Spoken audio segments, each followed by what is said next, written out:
Hey, it's Tom, Fresh Finish YouTube channel. It's late November here in Virginia, and the weather's great for now.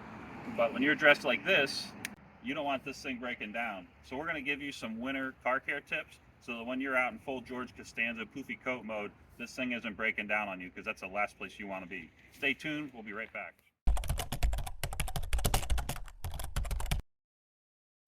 Key thing you want to do for winter car care tip is check your coolant slash antifreeze. Coolant in the summer so it doesn't overheat, antifreeze in the winter so it doesn't freeze. The engine doesn't actually freeze. Dual purpose antifreeze coolant. With that, we have a peak performance antifreeze and coolant tester here, and we actually didn't test the antifreeze. We were going to on the Jeep, but then we found out the Jeep needed a radiator, so stay tuned for that video. But you just want to go ahead, make sure you get your bubbles out of here by squeezing this first, and then slowly pull this up, and you'll see the arrow come up. And what this arrow is doing is, this is two-sided. This is saying that this is approximately negative 35 degrees. So with this, you're at negative 35 degrees Fahrenheit protection. If you flip this over to the summertime, you're approximately 260 to 262 degrees boil over protection. Water boils at 212 degrees, but something that coolant does is allows your actual operating temperature to go above 212 degrees. The only reason I say that is you would suspect that this would be boiling by now, but antifreeze and coolant actually helps your car to prevent boiling over. That's very, very bad, and you can actually blow gaskets out in doing that. Okay, so we checked the antifreeze coolant on my CRV. We didn't check it on the actual Cherokee here because the radiator's leaking, we discovered, and it's actually so low I can't get antifreeze coolant out of there.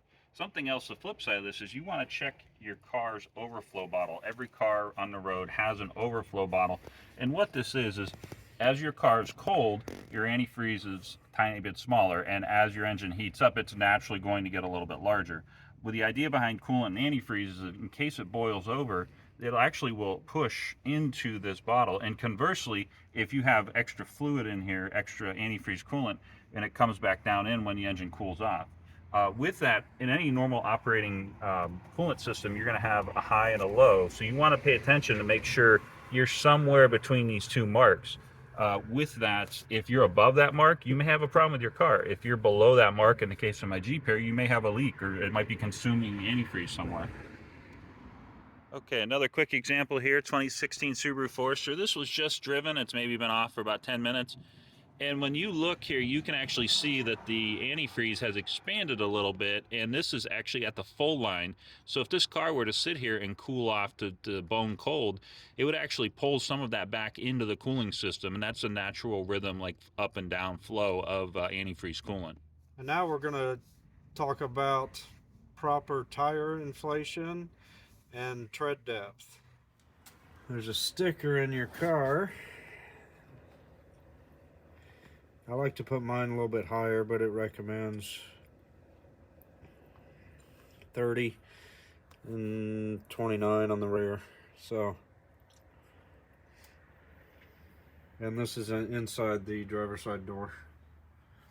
Fancy tester, digital, little fancy light on it. So all you do,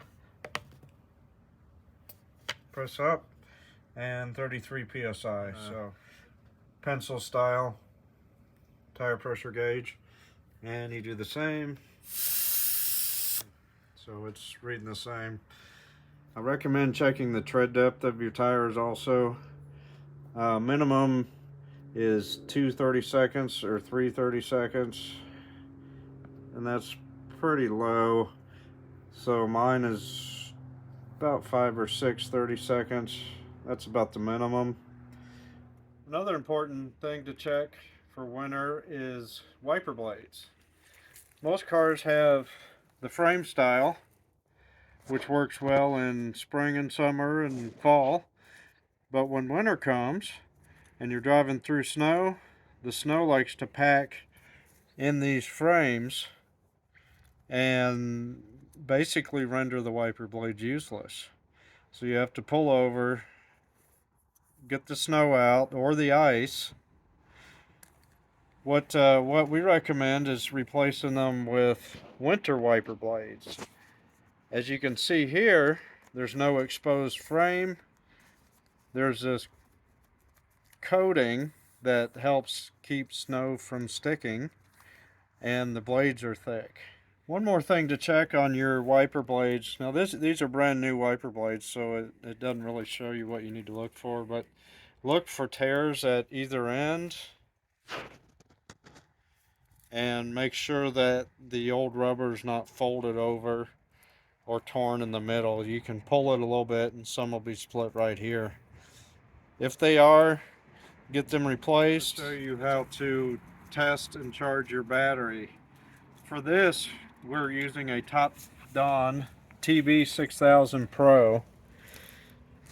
You don't actually have to go out and spend the money on a battery tester. You can take it to your local Advance Auto Parts or CarQuest and they'll do it for free.